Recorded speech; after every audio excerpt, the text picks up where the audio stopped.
Чтобы собрать букет, флористу не нужно знать о счетах от поставщика, а курьеру не обязательно носить с собой терминал.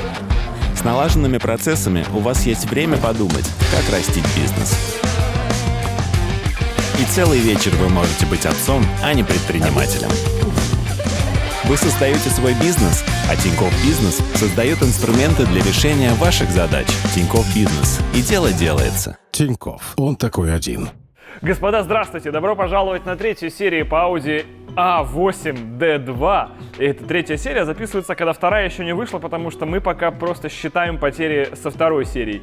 Но третья уже здесь, на грани. И вот мы стоим у самого лютого зла из всех лютых зол, которое только смогла сделать компания ZF. Еще в первой серии я вам говорил, что я хочу в этой машине перейти на другую коробку передач, чтобы улучшить редукцию, чтобы улучшить передаточные числа. И я только сейчас подумал, что здесь же у нас тоже редуктор, и он по передаточным может не совпасть с редуктором, который стоит на A8. Поэтому в том числе будем считать зубы и в целом вообще понимать, как разобрать и вообще запустить. Разобрать-то понятно, как его установить и запустить на машине. Вот это самое чудовище.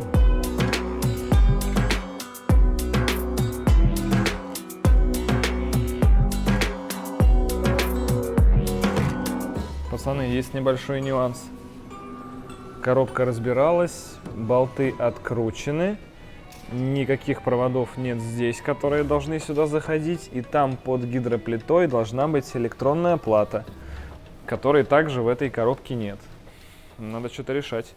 Но, как обычно, наши истории из жизни заслуженного лоха Российской Федерации не дают нам покоя. Потому что мне при продаже, во-первых, это было указано в объявлении, во-вторых, есть текст переписки, в котором мне написали, что обратите внимание, коробка продается без ЭБУ. Я подумал, зачем нам ЭБУ, когда у нас коробка будет работать на своем ЭБУ, то есть Pacman Soft. То есть эта коробка в любом случае не запускалась бы на своем родном блоке управления. Зачем он мне нужен? Типа, да и забей, покупаю только коробку. Уже позже здесь я приезжаю, ребята мне говорят, Костян, все немного сложнее. Блок управления коробкой в коробках именно 8 HP в ZF это плата, которая стоит прямо сверху на мехатронике. Вот она. Она как бы с ним, типа, ну не то чтобы неразделима, она вот, и ее здесь нет, получается. И где сейчас ее искать, к чему припаивается, тем более разъемы на соленоиды, они идут прямо от ЭБУ сразу. Вот видно, вот это коробки 8 HP 45, скорее всего. И вот этот сверху блок стоит управления. Там платка электронная, мозги, все дела. Вот он разъем, он, правда, не в ту сторону торчит. В нашем случае он должен выходить сюда, вот, но это уже мало кого беспокоит. Мы знакомы с паяльником. Но главное, что, короче, электронного блока управления нет. И вопрос, что хотели увидеть ребята при изучении того, как работает эта коробка, наверное, тоже и сам электронный блок управления, чтобы понимать вообще, как он выглядит. С другой стороны, у нас есть два уже сгоревших гидроблока, сгоревших мехатроника, на которых эти блоки управления есть. Да, они не от этой коробки, они сюда не подходят, но визуально очень похожи. Они точно не подойдут 100%, потому что именно у 8 HP 95 полностью все свои соленоиды, они другие. То есть это все вот это сейчас, вот это вот, оно полностью другое, весь ряд, они нового образца, это Gen 2, в отличие от этого. То есть никакого шанса нет, что мы сюда переставим это сюда, и оно заработает. С другой стороны, нам от этого-то, по сути, нужны, вероятно, как мне кажется, просто некоторые датчики. Потому что всем остальным будет управлять все равно сторонний блок управления. В общем, ничего не понятно, но в рамках извлечения дополнительного опыта, ну, к примеру, вот такой датчик, вот он сбоку, вот здесь два провода. Оп, один провод, да? Ну, то, что в этой коробке меньше всего, чем в этой, это хорошо. Значит, лишний провод мы сможем отрезать. И все заработает, я уверен. Просто сейчас есть идея взять этот блок управления, приложить сюда. Он точно не встанет, потому что я уже вижу, что здесь есть точка крепления в виде шпильки вот здесь, которой опять же нету здесь, похоже. Но просто приложить. То есть мне больше интереснее всего, куда вот станет этот датчик, раз. И второй датчик, он там у нас остается в коробке, вот он также, вот он на них торчит под болт, вот так же. То есть у нас есть раз датчик и два датчика. И только эти два датчика, собственно, в этот мехатроник нужны, даже вот эти разъемы одинаковые, ты просто зацени, вот они, раз, два, три, во. Надо попробовать. Вот этого крепления нет здесь, во. Ну-ка. Погоди, прикинь, просто. Слушай, нужно просто хардкор рубрика, чтобы прямо вот так залетело. Причем сразу ставим это на стоковую BMW, разъем в разъем и полетели просто. Да ладно, просто подошло и в соленоиды вставилось. Просто мозги от другой коробки залетели как себе домой. То есть, чтобы вы понимали, это, принципиально разные гидроблоки. Вот, смотрите, этот гораздо больше. Коробки там отличаются вообще просто, максимально по-другому отличаются. У этой коробки длиннее валы, больше пакетов, больше сателлитов даже на первой планетарке. То есть, прям все большое очень. Да, есть некоторые взаимозаменяемые запчасти, но точно не блок управления. Единственное, что нам нужно отсюда убрать насос, он нам никак не пригодится. В нашей коробке содержится насос, который отвечает за старт-стоп. Это нормальная история, и алюсил, да, это понятно. Он в каких-то коробках есть, в каких-то нет. Зависит от того, какая у вас машина. Есть ли в самой машине старт-стоп или нет. Иногда вместо насоса уже еще гидроаккумулятор здесь стоит, погоди. Или нет? Да. Просто колба, ты про нее говорил, да? Которую сначала этот набивает, потом клапаном запирается, и на старт у тебя есть первый импульс отсюда. Под нашу плату. То есть вот Под старый блок. это вот под колбу, когда здесь два провода, а когда один провод, это типа под насос. Короче, когда здесь проводов меньше, это хорошо, я лишнее отрежу сам своими золотыми руками. Это все разрулится. Главное, чтобы не было того, чего нам надо, и вот тут не это... Все, я ухожу, все, иначе тут сейчас все развалится. Давай, запускай ты дерьмо. С разъемом только жалко. Не, разъем не влезет, я уже вижу. Он чисто физически, видишь, не даст. Да. У меня по-прежнему есть бензорез, я напоминаю про это.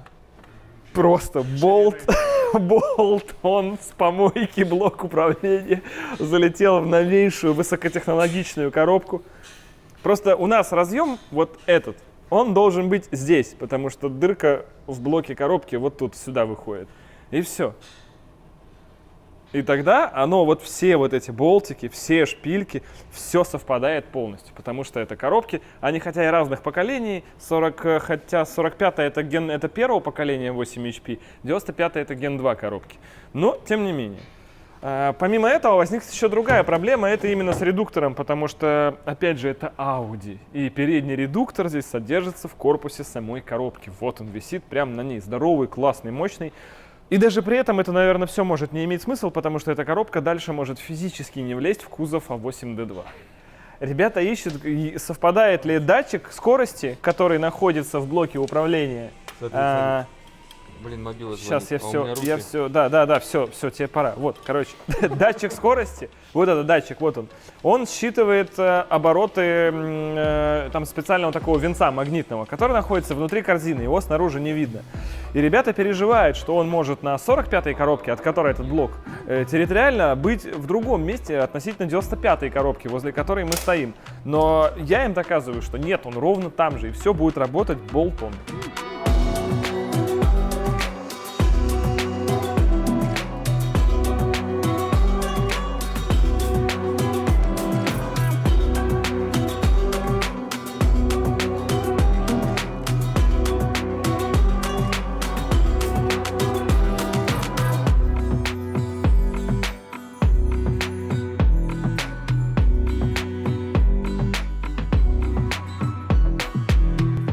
Самый научный подход, ребята, просто. Как столкнуть коробку? Нам нужна просто рулетка. Просто рулетка и все. Слушай, когда мы свапали зила, рулетка появилась только когда мотор уже был в раме. И мы думали, почему он не лезет. Может, мы тогда рано замеряемся? Вообще да, по идее, надо сначала что-то распилить. Плюс-минус 93. 95. Ну, 95. 95?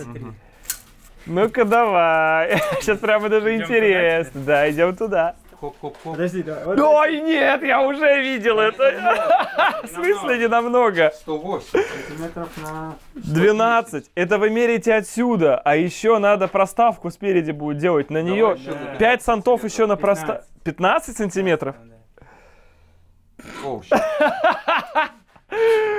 120, примерно 120, а там 95. 120. 120 плюс-минус. 25 сантиметров. Ширину еще от фланца. Ширину от редуктора до фланца, да. Опять глазомером, да? 64, предположим. 64. Вот я верю, что она почти совпадет. А высоту мы там сейчас не сможем померить. Так, здесь было 64, Диаметр редуктора у нас 26. Давай померяем. высоту вот здесь. Отсюда, да. Я морально уже готов покупать 8 HP 55 какую-нибудь. 41. То есть она длиннее даже 90-й и длиннее 70-й.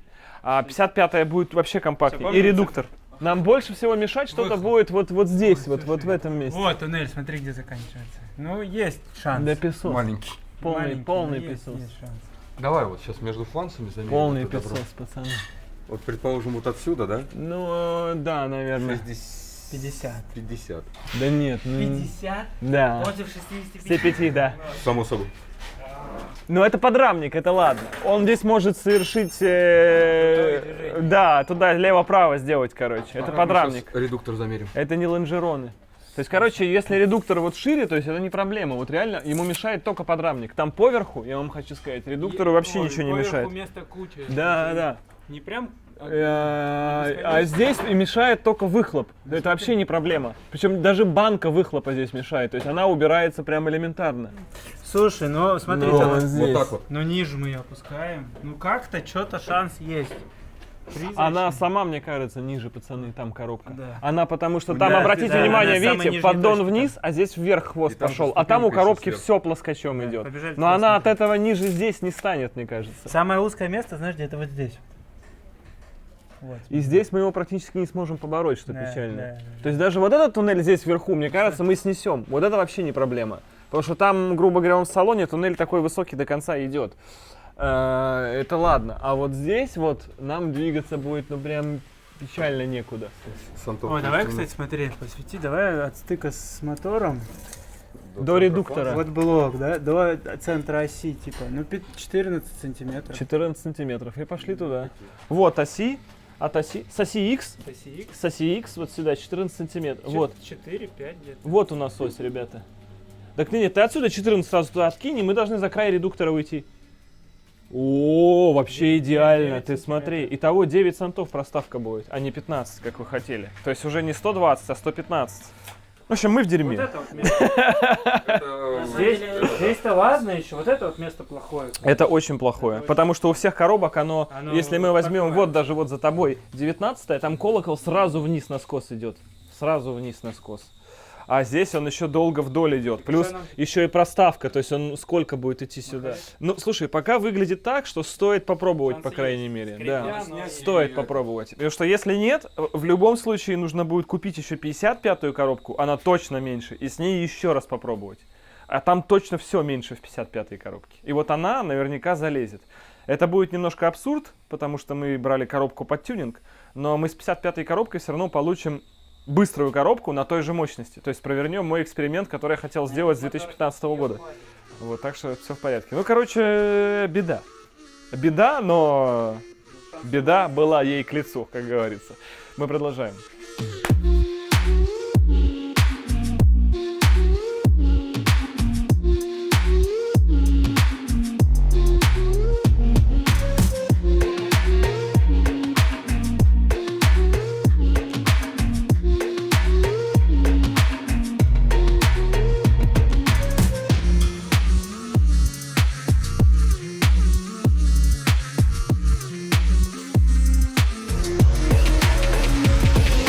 На удивление, всего один день, господа, и к нам приехала та самая коробочка. Мы уже немножко ее покоцали, но, собственно, сейчас я вам объясню, почему мы на таком позитиве были относительно того, что произошло раньше. Так, у нас есть набор контактиков, которые нам нужны, чтобы делать перепиновку, набор разъемчиков необходимых. Это все, что приходит в комплекте от компании Pacman Soft. Самое главное, блок управления OEM, к которому, собственно, как вы и понимаете, подходят все эти разъемчики шедевральным образом. Оп, раз, и второй, соответственно, также два. И их вот так можно теперь вытащить. И он будет уже стоять теперь вне коробки, так же, как и в УАЗике. Еще фиксаторы небольшие и платка. Как вы видели в нашем блоке управления коробкой, посередине стоял такой огромный проц. Теперь вместо этого проца будет стоять плата. И как вы сами видите прекрасно, по сути это не плата, это разводка. То есть на этой плате не установлено никаких микросхем, конденсаторов, полупроводников, диодов и чего-либо еще другого. Плата, по сути, соединяет пины с пинами. Имеющиеся в комплекте штучки также к ним сюда присоединяются. И дальше все эти необходимые пины из мозга будут выводиться уже на OEM-ный мозг. То есть родная электронная вот эта микропроцессорная плата, которая стоит в электронном блоке управления, она оттуда просто по сути выкинется.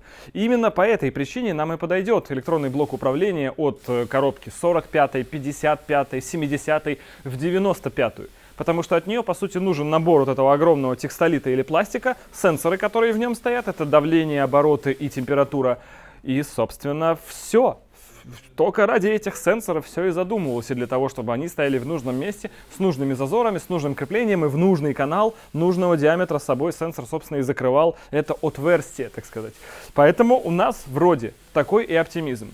Теперь остается все это собрать и получить, главное, от ребят из Pacman все необходимые инструкции, какой пин к чему приходит вот сюда. Потому что, как вы видите, этого довольно много, как здесь, так и здесь. Еще один неожиданный момент, то, что начала дымить. Сейчас на видео, наверное, не видно, но если дать оборотов, прям капец задымит. Причем, я не понимаю, 20 минут назад не дымило, все было хорошо. Сейчас дымит.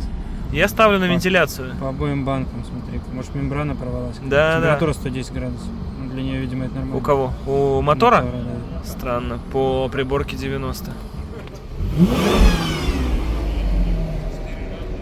Ну, собственно, дымочек. Ну, есть. На камеру не видно, но задымило, не дымило раньше. Ну, они все сзади, мне кажется.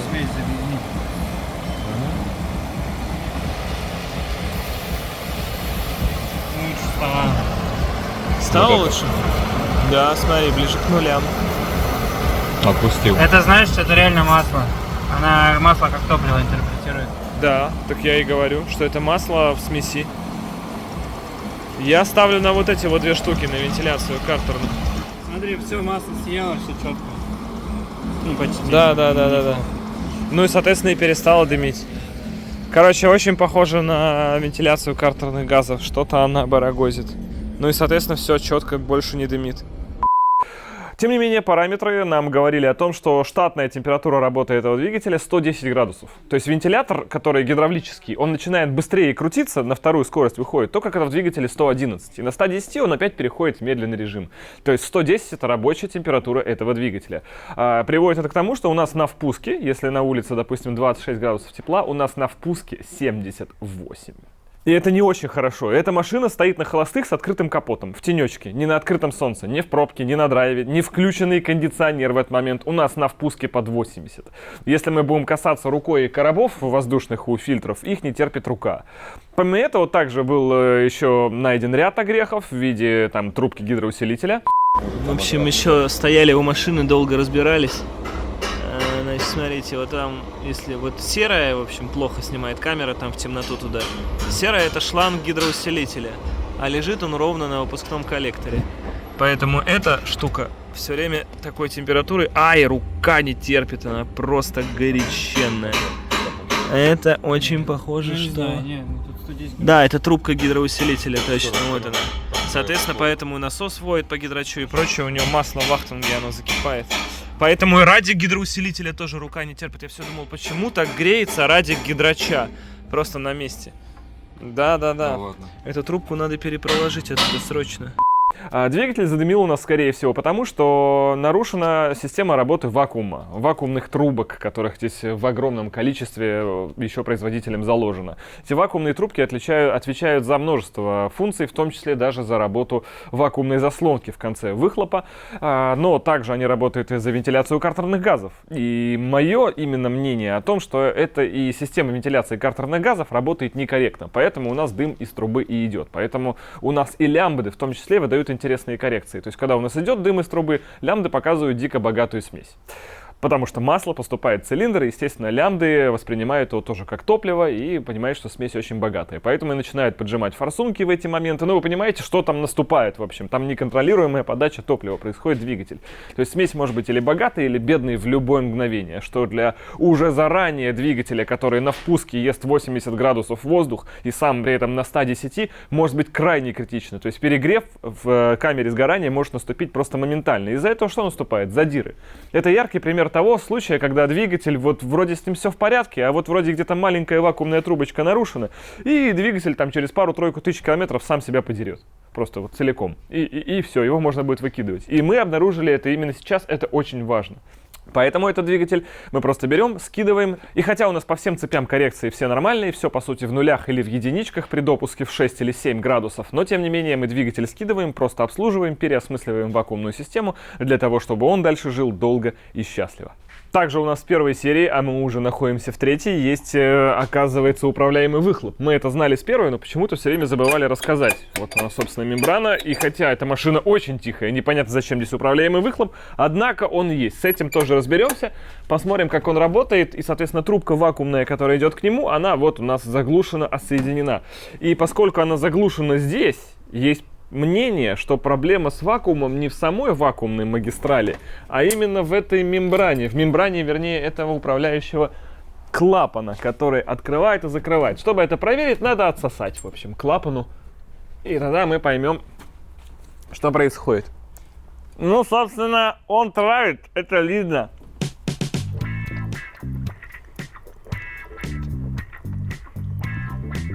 Угу.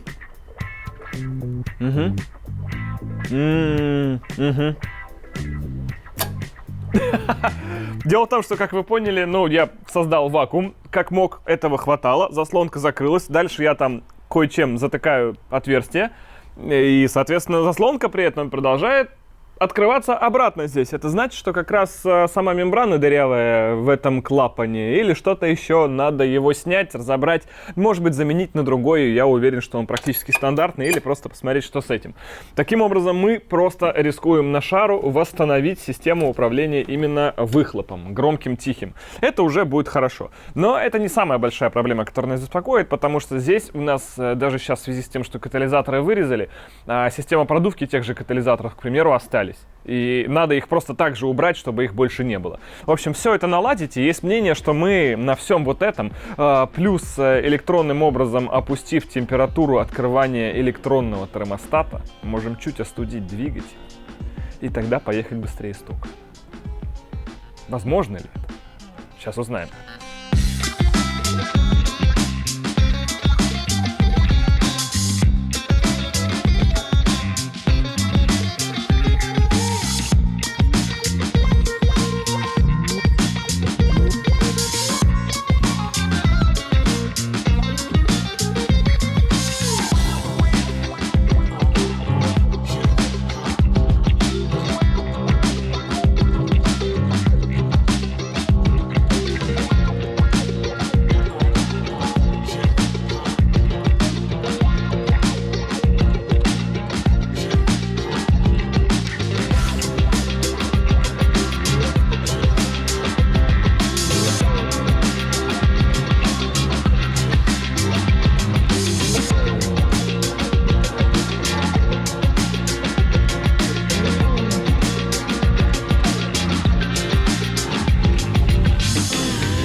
При разборе, ребята, обнаружены боеголовки. Немецкого производства причем. Это они 2001 года. Да, даже написано, что они 01, все нормально. Сделаны в Германии, классно. Это амортизаторы бампера. Вот в чем прикол. То есть они амортизируют слабые удары. Этот я уже подраскрутил. Очень на мелкой резьбе. Все вот это крутится полчаса. Этот я предварительно раскрутил, еще не вскрывал. А ничего интересного. Тут типа как будто бы резьба под шток, только штока нет. Ну, типа, по сути, это какие-то колы. Но это можно еще и вот так вытащить. И вот он, аморт. Это обычный амортизатор. Просто в нем есть такой стакан. И ты шток, по сути, этот верхний, вкручиваешь сюда. Чтобы торчащая, видимо, часть штока была прикрыта и пыль не попадала, накручивается еще сверху. Это причем не резьба, это просто напялено. Да, а я крутил. Угу. Так потому что шток, вот что я крутил. Шток аж сюда накручивается. Ну, как происходит. Это кто будет плохо тачку ремонтировать, тому вот с амортизацией, пожалуйста, ребята, залетает боеголовка. Ну-ка. Еще и резьба обратная, что ли? Да, прикинь, резьба в обратную сторону. Ну-ка. А ты крутил? Я крутил... А как я туда крутил? Не, вот, все, нормальная резьба, это меня заклинило. О, вот это аппарат, вот это наказание достигнет каждого. Мне нравится. Тут даже сальник есть, кстати, чтобы вот это все прям жило. Блин, прикольно. Прикольно. Ну, какое там все чистенькое, мощное. Я думал, это как-то сильно все проще организовано, а оказалось... Да, и все, и вот шток накручивается. Он прям сюда. Отсюда он в итоге вылезет, и на него просто как напялится эта фигня. Класс. Но это далеко не все интересующие нас подробности, потому что у нас, например, маслобак стал виден и вся система Weebasты. В процессе разбора у нас очень интересно обнажается скелет автомобиля. И он здесь свой уникальный. Разбирая любую другую А8 на любом другом двигателе, кроме W12, вы такого не увидите. Даже если это будет новое, уже более новое поколение, D3. Там все равно такого нет, потому что у нас здесь, смотрите, маслобак. Вот он где, он стоит прямо вот здесь. Вот, собственно, щуп, которым вы проверяете уровень масла не в двигателе, да, а в маслобаке, потому что самого поддона двигателя-то у нас нет. Соответственно, все масло из двигателя, оно содержится здесь, откуда оно и забирается, и куда оно скидывается обратно специальным насосом. Там какой-то прям двойник, тройник интересный. В общем, смотрите, какой он классной формы, и в нем вот такая вот штука выпилена. Так вот здесь располагается противотуманка. У них настолько не было места в этой машине вообще, что даже в существующей вот этой вот штучке, вот этой вот маленьком уголке автомобиля, они расположили маслобак и из него еще выгрызли. То есть тут настолько каждый сантиметр пространства использован, что словами не передать. Вплотную к нему, вот это уже локер, вот здесь практически все, уже колесо крутится. Вот это вот воздушный фильтр Weebasты, автономного отопителя, предпускового подогревателя, если хотите. Вот его же тосольные трубки. Если посмотреть отсюда, сверху здесь же прямо располагается сам насос Weebasты и сам же котел. Вот он. Все максимально компактно, все сжато настолько, что никуда не просунуть ни руку, ни даже лезвие ножа. То есть, ну, максимально все сжато. Все трубки вот такие какие-то вот раскуроченные, как в муравейнике, чтобы все занимало как можно меньше места. Все сразу и вместе. Это выхлоп Weebasты. Вот он. И вот он сюда, собственно, упирается. Он торчал из пыльника пластикового, из защиты двигателя. Все классно. И снизу располагается нижняя плита двигателя. Она тоже сопливая, немножко из нее масло по стыкам течет. Соответственно, по-моему, она даже на герметике, не на прокладке. Вот как-то, в общем, ее переуплотним, чтобы это все вот в таком масле не было. Крайне интересно. Это мы еще не дошли до того, как располагаются катализаторы, которых, вернее, здесь уже нет. И вместо них располагаются пламегасы или рестрикторы. Это неважно, но ну вот оно. Оно прямо здесь. И это же, наверное, камерой даже не показать, потому что, ну, очень плотно. Сейчас под съемом все вставим. И такое ощущение, что катализаторы здесь раньше были меньшего размера, чем вместо них стоят пламегасы. И поэтому, когда двигатель теперь чуть-чуть шаволится, эти пламегасы бьют в стенки, в лонжи, в термозащиты, во все. И из-за этого мы чувствуем вибрацию на педали газа, когда машина работает. Хотя она работает очень тихо, но когда ты едешь, ты чувствуешь какие-то дополнительные ощущения, потому что настолько мало места, что сюда вставить хоть какой-то один нештатный компонент, это прям целая задача. А я напомню, мы собрались этот двигатель турбировать. Как? По ощущениям, мы прям никак. То есть никакой мотор от Bentley турбовый сюда, конечно же, не влезет, потому что, ну все очень тесно. Я такого еще не видел ни в одной машине и никогда. Сломали кронштейн только что, да, который масса соединял между собой. Вот это же он. И вот он был на кронштейне. И кронштейн кто-то обломал. А это зря. Только обломал, похоже, не сейчас. Это старый залом. Да, это просто болталось. Тут же рядом вот масса. Или это плюс, а масса рядом. Так вот они, смотри, вот реально. Вот один провод, вот второй. Прикол, если это плюс и минус. И вот они здесь вот так располагаются. То есть в случае чего случится, если бах, и судя по тому, как он заизолирован, наверное, это все-таки плюс. В общем, сколько уж я в своей жизни машин повидал, сколько всех подраспилил, подразобрал, такого еще ни разу не видел. Удивительная тачка.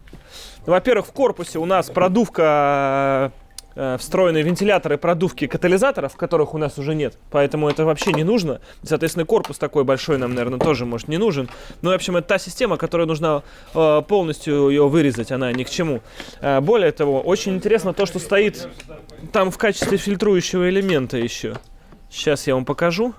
Ну, во-первых, сами воздушные фильтры, что самое интересное на эту машину, то есть, ну, я вам называл в прошлой серии разные цены, там, амортизаторы по 100 тысяч, гидрач за 140, да, натяжные ролики по 60, там, по 50 тысяч, это все ладно.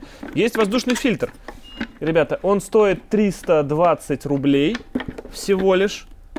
И это неспроста. Вы знаете, почему он так стоит? Потому что он так стоил всегда.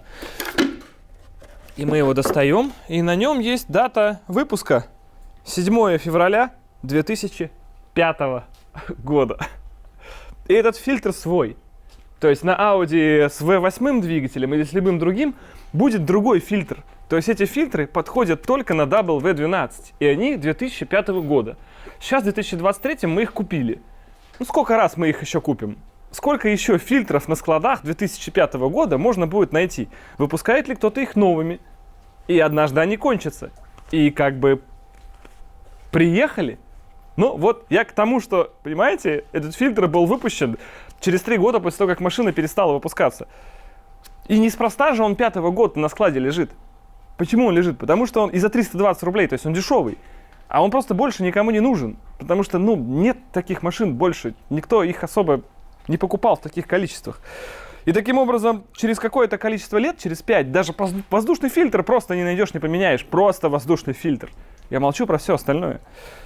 Ну и сам вентилятор, вот теперь его видно очень, очень подробно вот здесь. Который у нас фирмы чего?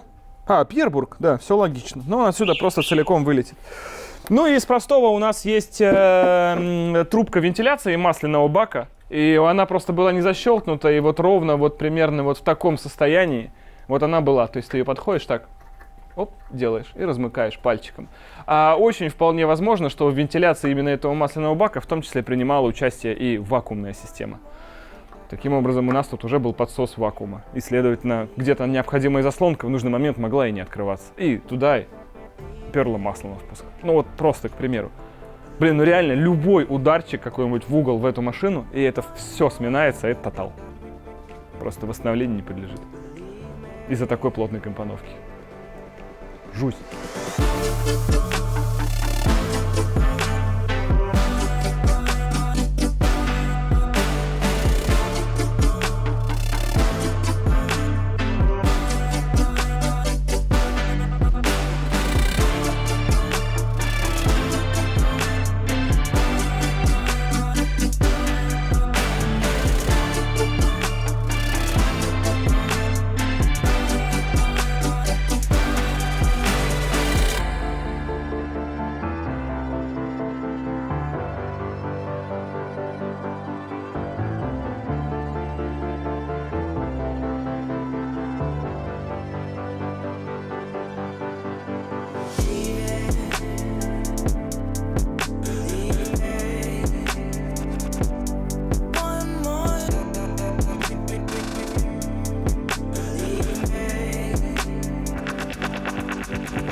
Вот, что я вам хотел рассказать, но не было возможности, пока машина собрана. Вот эти две трубки, это у нас гидроусилитель руля.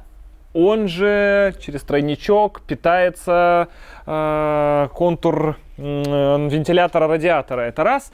И это у нас жидкость гидравлическая идет на теплообменник коробки передач автоматической.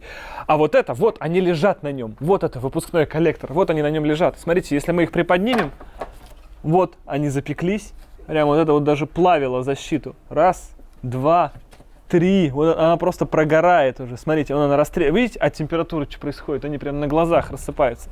И все это лежит на коллекторе, на самой горячей части всего этого. Если трубочка теплообменника коробки еще как-то термоизолирована вот здесь вот, это уже тоже старое, и вон оно прямо рассыпалось, и тоже оно прилегало вот так вот, возможно, частично к коллектору. Ну вот, ну согласитесь, как это может как-то охлаждаться, когда у вас гидрач просто греется, кипятится от коллектора. Это же балдеж. Да, видно, что трубки, они в дополнительной какой-то вот защите здесь, но она все равно страдает. И поэтому я не мог даже рукой прикоснуться к бачку гидроусилителя, потому что тут температура кипения уже практически была. Ну, не масло, конечно, понятно, да, если мы с водой сравниваем. Поэтому эта идея как-то все эти контура разводить и максимально друг от друга теплоизолировать. То, что мы увидим по выхлопу вместо родных катализаторов, это будет ясно, когда мотор упадет на пол, и мы вам покажем. Отсюда даже сейчас вон видно, как в ту сторону, что там ну, не пролезает ничего, ни палец, никаких зазоров нет. Но в целом великая задача сделать эту подкапотку чуть более холодной. Хотя бы в современном ее понимании. Как современные двигатели, вы знаете, они такие в шубу зашивается весь мотор, чтобы под капотку охладить. А все тепло максимально куда-то уводится или в радиатор, или, собственно, в выхлоп дальше туда. То есть, скорее всего, придется переваривать весь даунпайп целиком и его еще дополнительно термоизолировать, весь обматывать. Как выпускной коллектор, мне кажется, это способ, потому что если мы уроним температуру двигателя хотя бы на 10 градусов, а впуск будет не 80, а 60, что тоже очень плохо, но это будет сильно лучше, чем сейчас. Как он в этом всем жил? Большая загадка. Продолжаем.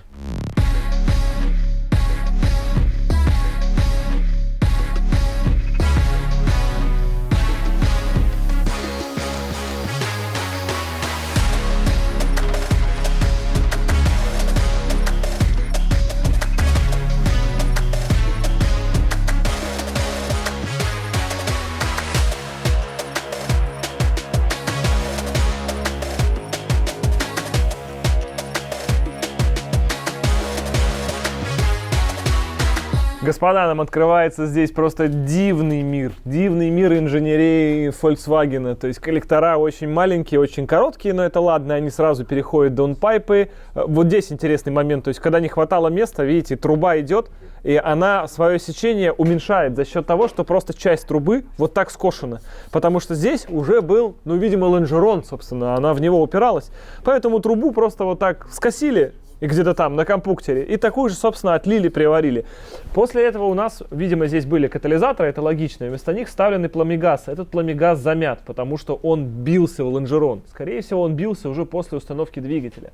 С правой стороны вам не видно то, но вам вот будет видно вот это. Вот эта термозащита, которая вся избита, и туда дальше пробит и набит и замят лонжерон. И замят он как раз пламегасом, который с другой стороны у нас располагается. Поэтому мы слышали эту вибрацию. В общем, двигателю вот с этими пламегасами уже в лонжеронах было не уместиться. И он на всех вот этих шевелениях, нагрузках просто бился и в правый, и в левый лонжерон одновременно.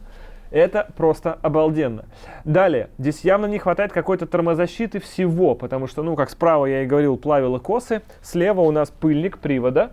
Он треснул, и он постоянно подвергался термическому воздействию, это однозначно. Скорее всего, от этого резина задубела, естественно, начала просто трескаться. Потому что все это очень хочется чем-то обмотать и какими-то экранами позакрывать. Потому что это, конечно, полная ерундистика. Если мы возьмем эту косу сверху, вот, то коса также здесь плавилась. До ее полного проплавления, разрушения и нарушения, собственно, электрических цепей оставалось, ну, какие-то считанные тысячи километров. То есть, как хорошо, что я не ездил на этой машине по жаре. И, хотя очень хотелось на ней по трассе, честно говоря, съездить и просто хорошенько кайфануть. Но она неделю стояла, я ездил на S4, на Фронтере. И очень не зря я это делал, потому что шанс встать на ней был действительно высокий. Если мы говорим по вентиляции той же самой картерных газов, то, естественно, много соединений, много трубок. Если мы возьмем даже заднюю часть двигателя, там есть трубки, которые с четкими розовыми подтеками антифриза. То есть все это чуть-чуть когда-то где-то сочилось, подкапывало. В общем, все очень напоминает то, что действительно мотор хорошо греется, и грелся он постоянно. Поэтому многие эластичные резиновые пластиковые соединения, в том числе по вакууму, по охлаждению, по разъемам электрическим, по косам, они все со временем даже не оплавились, они просто рассыхаются. Такая же проблема часто присутствует в BMW моторах, S63 серии особенно, потому что том турбы сверху в развале обошек стоят и греют все вокруг себя. И эта же проблема, собственно, присутствует здесь. Справедливости ради, нужно заметить, что все-таки машине 22 года, друзья. И за это время даже бывает и без нагрева некоторые эластичные элементы теряют свою эластичность, но здесь этот нагрев присутствовал. Генератор 190 ампер с водянкой, у него рубашка все-таки с охлаждением. Такое ощущение, что причем он собран из обычного генератора, на который сверху напялена типа какая-то рубашка в другом корпусе, но 190 ампер. Генератор, конечно, лютейший. В остальном же где-то вот есть вот эти вот постоянные вот термозащитки, они встречаются. Очень много каких-то дополнительных тосольных помп, которые разбросаны. И в целом все это, похоже, я уже видел, когда мы разбирали Bentley Continental GT. Там тоже V12 и тоже вот такая ересь. Там было, конечно, еще жестче, когда у вас идет какая-нибудь трубка тосольная, на ее пути встречается подушка двигателя, а в эту сторону трубка тосольная уже пойти не может, потому что здесь лонжерон. И тогда трубка тосольная входит в блок. Внутри блока под креплением подушки идет канал, который за подушкой снова выходит наружу, и дальше снова идет тосольная резиновая трубка здесь. Тут такого еще нет, но где-то чувствуется, что они скоро к этому придут, потому что вот элементарно этот корпус фильтра масляного, и вот его огибают многочисленные тосольные трубки, вернее не многочисленные, а две с тройником еще на Webasto, которые идут на охлаждение генератора. Очень, конечно, интересный двигатель, и при этом очень мало места. У меня есть стойкое ощущение, что нужно, конечно, даунпайпы переваривать все полностью, но единственное, что Александр, например, в частности, сильно переживает, что если мы уберем пламегасы, то у нас нарушится звук. И машина... Шелестеть. Шелестеть именно как? Огонь. Но огонь мы можем убрать и дальше. А в этом метре будет слышно. Короче, ну тут однозначно у нас проблема в чем, что эти пламегасы нам не подходят 200%. Они прям... Смотри, как сзади вот какой стоит. Да. Вот такого плана. И все это обязательно в термуху закатать просто множественным образом. Ну, очень жестко, друзья. Прямо очень жестко. Мотор мне вот так не нравится. Эти решения. То есть, вот опять же у нас, да, трубка тосольная идет, а здесь у нас лямбда. И трубка тосольная в этом месте просто забита, иначе, ну, лямбду не снимешь. Дальше лямбда, это уже заводской загиб идет. То есть, ничему не хватало места. Все друг с другом постоянно конфликтует. Но опять же, где делать трубку охлаждения? Естественно, вдоль выпускного коллектора, чтобы все максимально грелось от этого мотора. Очень плохо ему. Причем я смотрел фотографии А8 D2 с двигателем V8, и это вообще другое. Там все по-человечески, там куча места, там все везде залезает, всего хватает. Этот угол, естественно, пустой. Там никаких проблем с машиной нет. Тут этот мотор сюда воткнут вопреки вообще и здравому смыслу, и логике. Наспор. Да, наспор, точно. Вот. А они спорили, что если мотор не воткнется до утра, будем зиговать всем отделом. А этого там очень не приветствуется, поэтому они, собственно, его и воткнули. Да, короче, боль. Прям реально боль. Это вот Pontoresca 2023, у меня вот одно впечатление. То есть, как бы, я вот уже сколько раз думал, что ну нет такого, ну это просто слесарка, мы еще даже ничего не делаем. Какая там другая коробка, какие тут турбы, какое, куда ты лезешь, она тебя сожрет. Вот это вот прямо, я сам уже начинаю себя отговаривать, но примерить, по крайней мере, примерить коробку сейчас условно не так дорого. Открутить старую, новую просто... Да, просто рядом можем положить, и уже поймешь. Да рядом положить я могу сейчас все что угодно, просто на мотор положить и посмотреть на все. Короче, ладно, да, начнем с простого технического обслуживания двигателя. Вернемся к базовым понятным ценностям. Ввиду вышеизложенного это будет простым, я надеюсь. Погнали.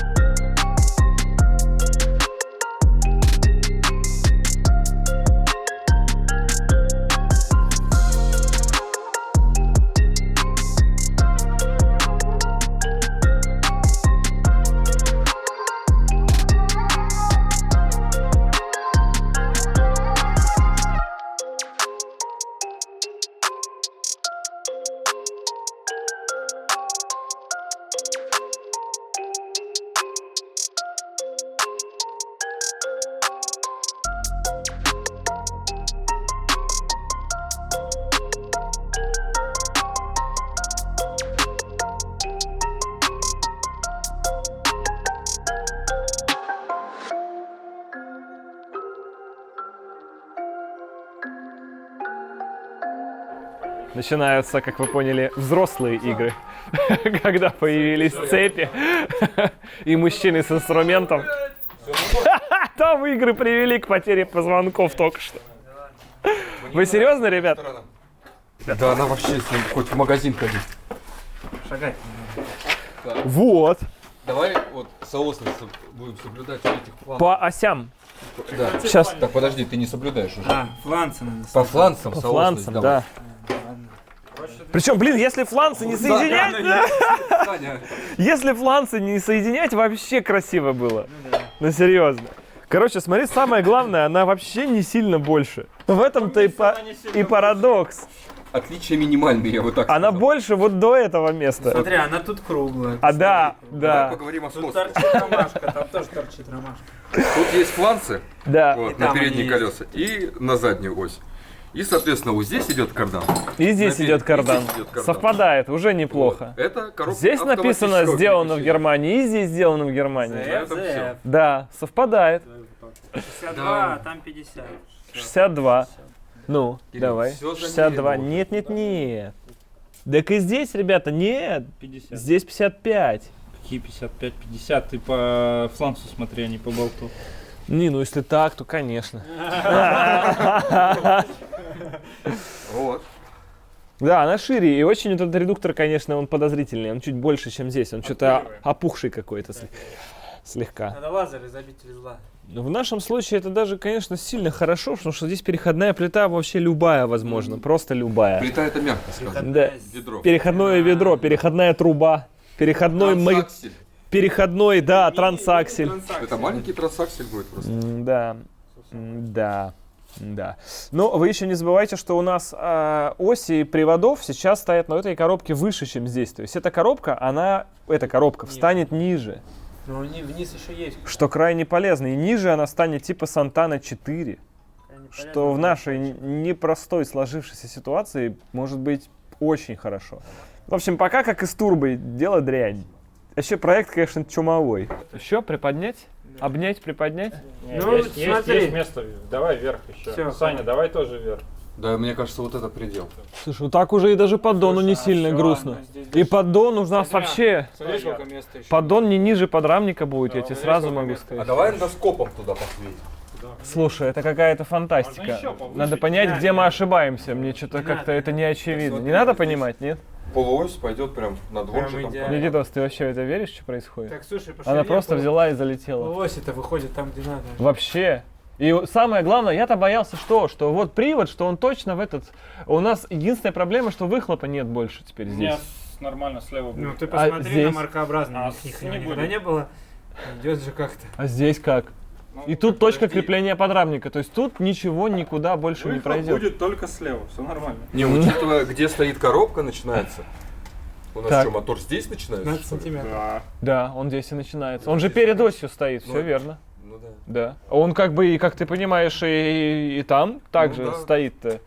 Я вот предполагаю, здесь, что смотри, коробка вот, на самом деле даже ниже уйдет по факту. Потому что сейчас поддон выше подрамника прямо сильно. У нас подрамник еще вот такой. Ну да. То есть коробка на Нам самом надо деле на будет худшее. даже ниже стоять. Нам надо на худшее надеяться. Да. Поэтому срабатывает. И, возможно, здесь появится вот этот вот небольшой зазор для выхлопа. 6 цилиндров. Вот такой вот патрубок здесь пройдет. Рестриктор. Да, и в 2 катализатора здесь вот прям еще расположены будут, да. Звучит, все равно выглядит пока как фантастика, но лучше, чем мы предполагали. Тот случай, знаешь, когда дела вроде в гору, а ты не понимаешь, это хорошо или плохо. Это как вам одобрили кредит. Весело? Да. Что будет впереди? Погнали.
попутно у нас тут...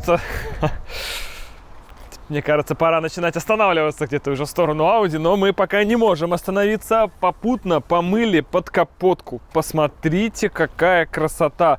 Здесь теперь все можно трогать. Это три раза, с третьей попытки, вернее, получилось это все отмыть, потому что было очень жестко. Везде наросла шуба, везде было маслице, и все это тоже обычно ведет к неприятным запахам. И, естественно, тоже к повышению температуры. Немного у нас, видно, подрамник начал. Ну, я думаю, с баллончика просто покрасим. Может, еще пескоструем локально это все пройдемся, чтобы дальше не ржавела поперечинка. Вот такая вот тоже грустненькая. Ее снять, отпесочить, покрасить заново. И самое главное, места, которые вон как набило лонжи. Просто нереально набило лонжероны выхлопом. Такое ощущение, что чуть ли не на вылет. Благо, это, по-моему, не несущая стенка лонжи, а может и несущая. А с этой стороны даже и ничего. Здесь только термоэкран пострадал. А эта сторона, конечно, бедолага, вкусила баянов. Так что теперь это будет все очень приятно собирать. Самое главное, мы точно не сгорим, потому что огромное количество налета этого масляного везде было. А все здесь очень горячее.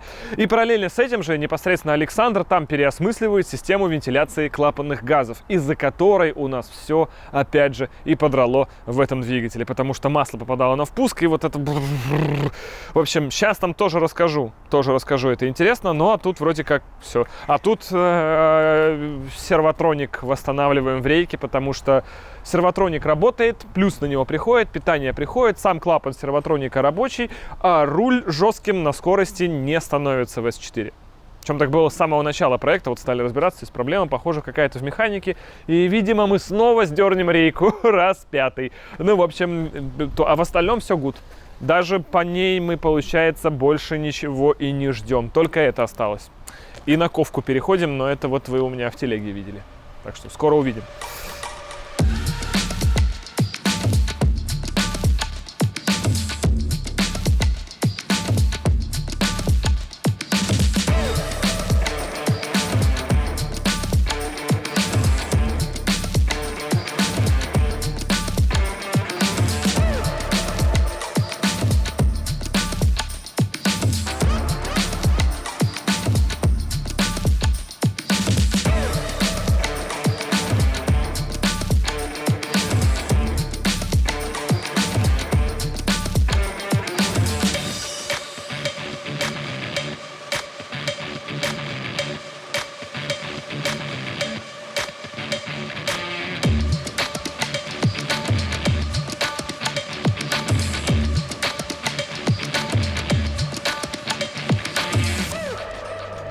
Ой, вот сейчас было страшно, но это была резьба, я надеюсь. Так, это как бы не смешно. Что, они все вверху стоят? Поршневая резьба. Надо попасть. Нормально, я попал. О, здесь хорошо, внизу вообще Прям чистенькая сам- стенка, да, не булка. очень. Вот это Но вот это давай не будем риска, смотреть, но да? это риска, все Ну, нормально. Смотри, если поднимать. Поднимать. Ну, добавляются. поднимать, О, И да. забор. Смотри, все вверху, чисто из-за угара масла. Да, потому что здесь отложение. Да, совершенно верно. Может, масло редко меняли. Или его здесь надо часто менять тогда. Ну, короче, сейчас мы ему обеспечим, типа, раз-два косаря новое масло, и каждый раз Супротека просто туда под 4 флакончика. Жалко не отмотать. Нет, а мы потом с тобой увидим. О, вот это было сейчас плохо. Подними чуть повыше, что там? Какая была самая чёрная? Вот это уже прямо печально. Да, Вот прям это на всю уже не длину. очень, это уже прям борозда. Вот он прям так и ходит. И по ней Это так прямо борозда. Ярик. Его вот это вот самое грязное. Ай-ля-ля-ля-ля-ля-ля. Они не поездят. Ну, походу, да. Походу, да. УЗ где-то там на горизонте уже, вон УЗ. да, беспробежный практически. Не, надо это, ламбу. Такое ощущение, что в этом двигателе поршней вверху больше, чем внизу. Это подозрительно. Что-то... Ой, нет! Все. Разваривается. Вот это было... Ой, нет!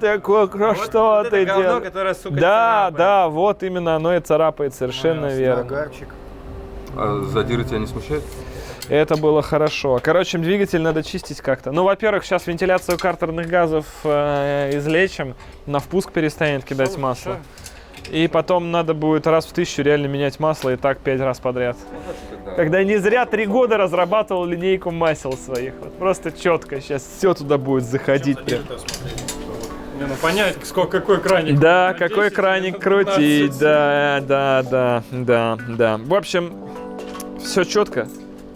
Боец уже ранен, но еще не сломлен. Но доктор близко. Мы продолжаем.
Тем временем мотор не сидит без дела. Кстати, это чайка, если что. Если кому было интересно. Вот сейчас мы снимаем чайку.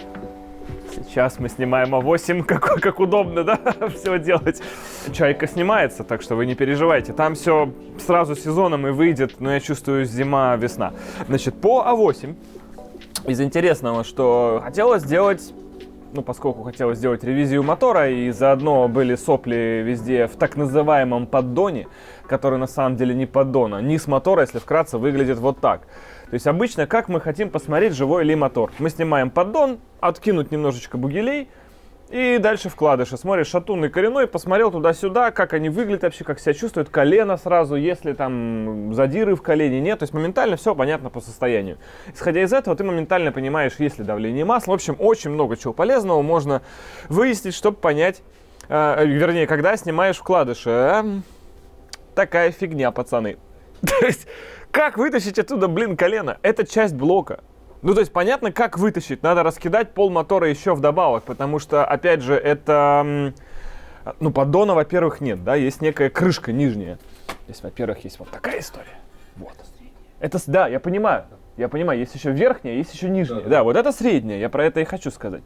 Вот эта средняя крышка, это тоже не низ поддона, и это тоже не поддон никак. Это вот средняя крышка, которая прилепляется к верхней крышке. Верхняя крышка у нас, кантователь зафиксирован, она сейчас на моторе. Тут еще вот столько до блока. До блока, то есть это вот туда. А есть еще нижняя крышка. И что-то из этого у нас сопливило. Сопливило у нас, скорее всего, это сочленение или еще нижнее вот это. Не, вот это. Вот это именно. Но я тебе видео отправлял. Да. Болтиков, Мы его, собственно, и вставим. Угу. Но, тем не менее, все это сидит на прокладосах. До колен нам по-прежнему не добраться. То есть вкладыши не снять, не посмотреть, в каком там состоянии колена. Мы условно, можем там вот что-то вот это вот проверить там пальцами и сами туда полазать, посмотреть, что люфта там нет. На этом, в принципе, мы решили успокоиться, потому что раскидывать это дальше опасно. Опасно, господа. По одной простой причине, это все на прокладках. То есть, во-первых, хотя бы мы впервые видим подушки. Вот что важно. Наконец-то мы, разобрали все, и вот у нас подушки двигателя. Вот они там классные. Они по виду, кстати, еще ничего. Возможно, что с ними все в порядке, а вибрация, вы поняли, из-за чего была уже раньше. Прокладочки. Например, вот такая прокладочка. Она снята с производства. Где-то в России еще одна лежит за 12-11 тысяч рублей. Ждать ее типа месяц. А может даже не в России, а где-то на одном из европейских складов. Ее больше нет нигде вообще не купить. То есть вы в комментариях я захожу под прошлой серией, вы говорите, как там живет, соврашки, запчастей не достать, ха-ха, лол. Ребята, их нигде не достать, их нет. Дело не в России, дело не в том, что у нас какие-то логистические цепочки нарушены. Вообще не в этом дело. Мы уже научились привозить все отовсюду, куда угодно за 10 дней, это не проблема. Синхронизаторы на S4, опять же, вот достали. Америка, Европа, любая страна, не вопрос. вопрос. Все везется, уже все цепочки налажены, люди найдены, своя агентурная сеть. Нет запчасти, которую мы не можем не достать, если ее хотя бы просто производят. Понимаете, если амортизаторы в прошлой серии, я говорю, стоят 33 тысячи, это не потому, что мы в России, потому что их в принципе нет. Они для вас в Европе будут стоить 33 тысячи. Это как в первой серии говорили, что вот ты купил А8 дорого. Именно 6-литровую. Так вот, 6-литровую А8 я купил за 700 тысяч рублей. Это 7 тысяч долларов. В Европе сейчас такая в продаже одна за 25 тысяч евро. В Америке такая в продаже одна за 25 тысяч долларов. У кого из нас дорого? Внимание! Задайте себе вопрос. Мы живем в лучшей стране в мире, где все практически бесплатно. Ну, так вышло. Есть некоторые нюансы, а где их нет, скажите мне? Они есть везде. И в данном случае мы не можем достать запчасть не потому, что мы в России, а потому что вы там в развитых странах ее больше не производите. Вот в чем. Как бы в развитых. Были бы развиты и производили бы. Поэтому вариант. Или вырезать такую из фаранита специальную. Это будет стоить 3000 рублей. Или немного герметика. Санитарного, желательно, прозрачного силикончика, и все поедет. Короче, пока я думаю, что прокладка, она, целая, ее нигде не прошивала. Подтеки масла были из-за того, что, опять же, не хватало нескольких болтов, и она была просто плохо обжата. Поэтому просто все переуплотняем, так сказать, пересобираем и все надеемся, что прокатит. Но обратите внимание вот на вот эти все истории, да, вот эти вот. Очень я не люблю, когда в моторе вот такого характера отложения. Это же жесть. Возникать они могут в данном случае наверное, не потому, что масло меняли редко, а потому что, как вы поняли еще из начала серии, что мотор работает на температуре 110 градусов. То есть отклонение на 5, масло начинает гореть. На 20, вот это все. Вот это опять же из-за повышенной температуры двигателя часто возникают такие отложения. То есть мотор из-за повышенной температуры своей работы очень критичен к качеству масла. Прямо очень. Нельзя сюда заливать ничего плохое, потому что оно начинает гореть моментально. И менять его надо реально раз в 7 тысяч. Раз в 7, раз в 4, раз в 5, как хотите. Ну просто вот его нужно маслом прям вот задабривать сверху. Намасливать прям, действительно, в прямом смысле этого слова. Поэтому еще раз, как и в прошлой серии, повторю, пацаны, не суйтесь вообще никогда в эти 6-литровые моторы. Это очень страшно, очень сложно и очень плохо. Но если вы уж сунулись, то готовьтесь сразу к походу на кассу. Это прям будет больно. Но мы победим, я верю. Не мытьем, так катанием. Я сейчас немножечко офигеваю от того, что вижу. Случилась интересная история. После выхода серии с А8 мне в личку в ВК написала девушка. Константин, здравствуйте. У меня есть 3 диска, такие же, как стоят у вас на Audi, в очень хорошем состоянии. Как новые. Или в идеале, что-то такое было написано. Хотела бы их продать, но не знаю за сколько. В общем, я узнал у Василия Шинчика с 4Wheels, с компанией, которого вы все знаете прекрасно. Владельца, собственно, компании 4Wheels, если что. И он мне сказал, что такие диски могут стоить от 15 до 20 тысяч, потому что это не комплект. Комплект в сборе может стоить полтос. Но это 3 диска. И я вот сейчас на них смотрю, и у меня стойкое ощущение, что эти диски... я даже смотри, вот по кромке, по-моему, на них не одевалась ни разу резина. Или я просто плохо в этом разбираюсь, или... Ну, как ты считаешь, Никитос? По-моему, этот хамп никогда колеса не видел в своей жизни. И это оригинал. Абсолютно стандартные диски. Здесь нет никаких следов, что это когда-либо прилегало к ступице. Может быть, они так отреставрированы, но не скажешь. Это не крашеное. Это никогда не красилось, по-моему. Даже лака как бы совсем тоненько, его нет. Вся штамповка родная на месте. Я не знаю предыстории, может попробуем сейчас узнать у девушки, откуда эти диски. Такое ощущение, что это новые оригинальные диски. Смотри, никогда болт не прикручивался к этому диску. Ни разу. Короче, ребята, похоже, что это новые диски. Небольшая шагрень есть, да, то есть голограмма на лаке, потому что, видимо, они лежали, их протирали, нет колпачков.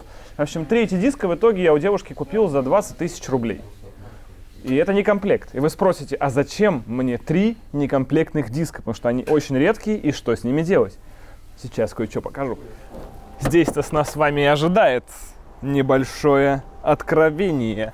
Потому что однажды, когда у нас сломался датчик, вернее, когда мы искали, почему горит датчик давления в шинах, мы предположили, что 5-й может стоять в запаске. И вот она. Вот она, ребята. Доставать я ее не буду, потому что понятно, что она убита и эксплуатировалась и так далее. Но это 4-е такое же колесо. Причем трещин нет. То есть, если мы сравниваем с теми колесами, которые мы сняли с машины, где прям реально было треснутый диск, здесь этих трещин я не вижу. Но это такой же оригинальный диск, и он тоже никогда явно не чинился. По нему видно, что лака здесь немного.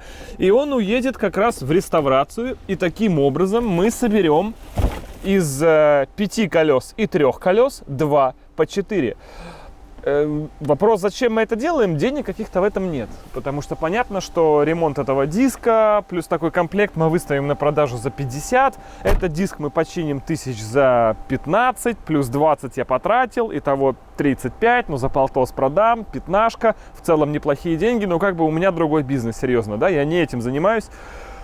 Но подарить миру еще один комплект таких колес, я считаю, это бесценно. Я читал ваши комментарии, в них было человек 10, кто спрашивал, как называются эти диски, где их можно купить и так далее. Так что я думаю, в конце этой серии мы увидим еще один комплект из 4 дисков, купить которые можно будет у меня за 50 тысяч. Был еще их вариант поставить на S4, потому что разболтовка одинаковая. Но у этих дисков А8 уже, чем S4 по вылету. Потому что S-ка очень широкая, потому что помещались и большие тормоза, и крылья передние широкие, и поэтому ничего с ней не сделать. Но на нее, потому что тоже другие диски. Кстати, комплект дисков от Audi тоже пойдет в продажу однажды. Сейчас узнаем когда нам сделают ковку.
Значит, параллельно, естественно, меняются трубки печечные. И вот вы сами видите, что в месте, где хомут обжимал трубку, трубка лопнувшая. Поэтому она отсюда и не текла, но вот этот красный след, антифризные вот эти капельки периодически, они тут появлялись, то есть это все потело.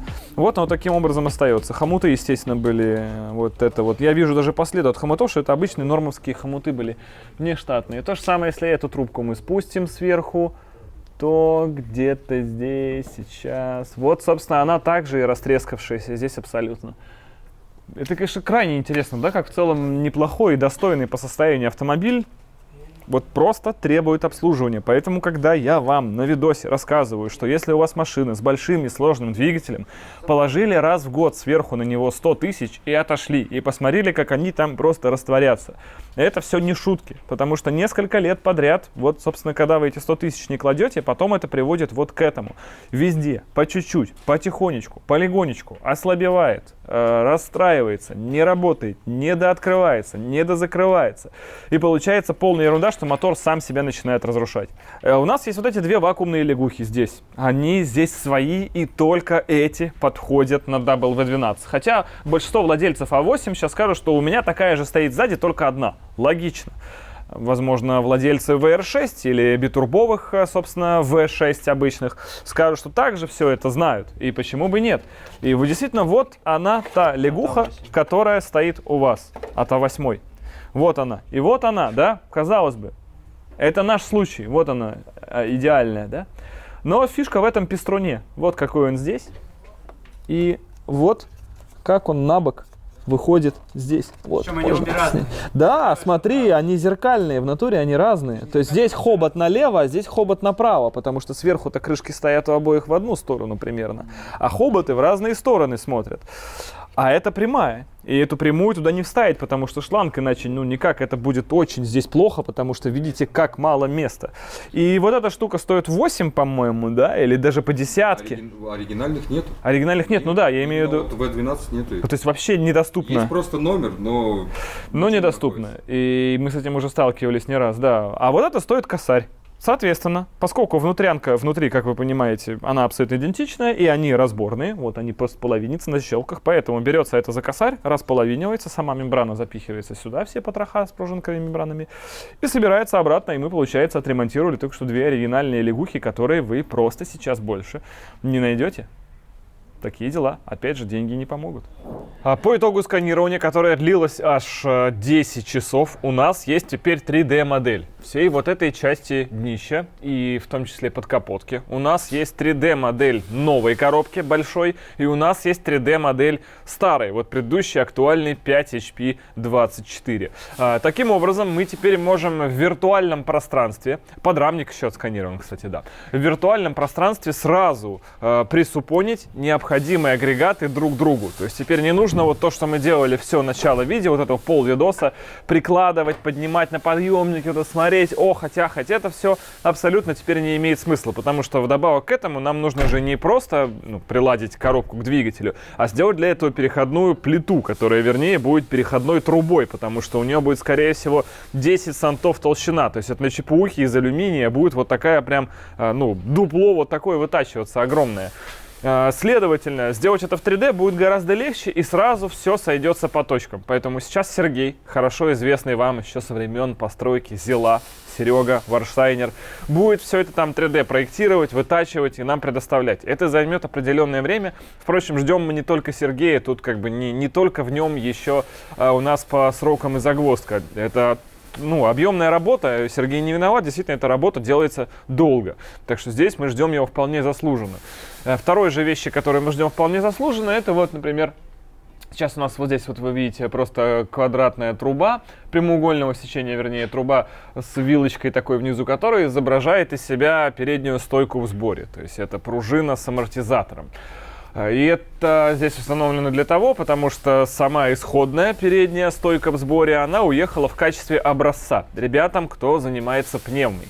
По этому образцу будет изготовлена пневмостойка, то есть наш же собственный амортизатор, который будет помещен внутрь пневматического баллона, и это будет решение именно для этой машины, которая будет здесь служить. С задней подвеской таких проблем нет, потому что там отдельно аморт, отдельно пружина. Там просто вместо пружины вставляются баллончики в то же самое место, и это все прекрасно работает.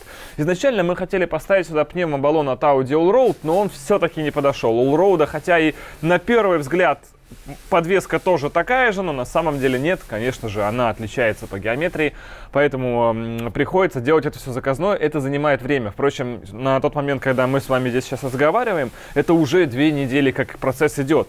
И когда мы разговариваем с вами, Сергей Варштайнер, он тоже уже недельки 1,5, наверное, этим всем занимается. Я надеюсь, нам с ним созвониться, кстати, и узнать. Так что, в принципе, ждать нам осталось, я думаю, еще в пределах что-нибудь 2-3 недель и далее продолжать снимать эту серию. Потому что сейчас это ждать просто бессмысленно. Вы все комментарии заспамили, где Audi, что с A8, что с W12 и так далее. В 3D-шке мы сразу даже поймем все конфликты, которые у нас есть по этому туннелю. И, возможно, еще даже до установки уже новой всей этой сборки мы сразу поймем, что вот, например, эту теплуху надо все снимать, переходить на какую-то новую, более тонкую, более мощную, самое главное. В общем, это интересно. Так что в следующей серии, как минимум по железной составляющей, как минимум по вот этому всему макетированию работы будут окончены, и уже перейдем непосредственно к попытке установить новый двигатель с новой коробкой. Дальше у нас будет еще немножко страдать выхлоп, еще вот это все, но вот вы поняли, там, конечно, дальше будет все самое интересное. А пока что на данном этапе, наверное, мы даже не будем это снимать, мотор просто залетает туда, и машина просто уезжает на улицу стоять со всем вот этим, чтобы она просто, грубо говоря, все это здесь место не занимала. Хотя бы, то есть это просто посадочные какие-то там угадать, примерно как-то все одному самому приклепать, и вот так вот на палках вот таких вот все это будет там на улице стоять и ждать своего часа. Также я сейчас еще в конце вспомнил, что у нас, вероятнее всего, был план какой. Уже просто столько всего, что голова забивается. И почему мы сейчас именно ставим двигатель обратно? Чтобы все-таки машина еще поездила в этом конфиге один разок. То есть пока мы имеем возможность сейчас опустить температуру двигателя, собственно, с чего мы и работали, нам нужно сначала закончить выхлоп. Поэтому есть, возможно, смысл сейчас поставить двигатель обратно в кузов, на этом уже всем стоящем закончить выхлоп, то есть соединить сейчас наши пламегасители с остальной частью выхлопа и продолжить работы по чиповке, то есть отыграть именно электронно управляемым катализатором. Да, то есть управлять именно электронно управляемым термостатом, я минуту вспоминал это слово, надо же было так, а? И таким образом получить температуру двигателя рабочую не 110, а хотя бы 100. И проще делать это все в максимально околостоковом конфиге, сейчас, вот именно. Максимально теплоизолировать все это, обмотать, потому что, как вы сейчас видите, там пламегаситель и выпускной коллектор, они еще пока никак не термоизолированы. И это все можно сделать уже прямо сейчас, попробовать, пока идут работы по макетированию, но для этого нужно все равно дождаться пневмоподвески. То есть у нас все равно будут некие этапы, в которых, возможно, машина еще поездит типа в стоке. Ну, вернее, это у нас всегда она будет типа в стоке, но тем не менее, сейчас она будет максимально обслужена, максимально все с ней классно. Поменено, кстати, масло, оно должно было приехать недавно. И таким образом мы получим, ну вот уже точно идеальный мотор, в котором все супер, все классно, термоизолированы все пайпы, выхлопы, и еще в котором программно, по крайней мере, и физически тоже за счет термоизоляции, опущена температура, на которой он работает. Посмотрим, какая температура на впуске, на выпуске. И самое главное при этом, как это все попробует еще куда-то и поехать. Вот что интересно, но это уже в следующей серии. Спасибо, господа, что смотрели эту. Огромное всем удачи, как и нам. Еще есть идея в следующей серии все-таки починить факс. И призыв отправлять мне дикпики на факс, он будет, кстати, у меня в телеге.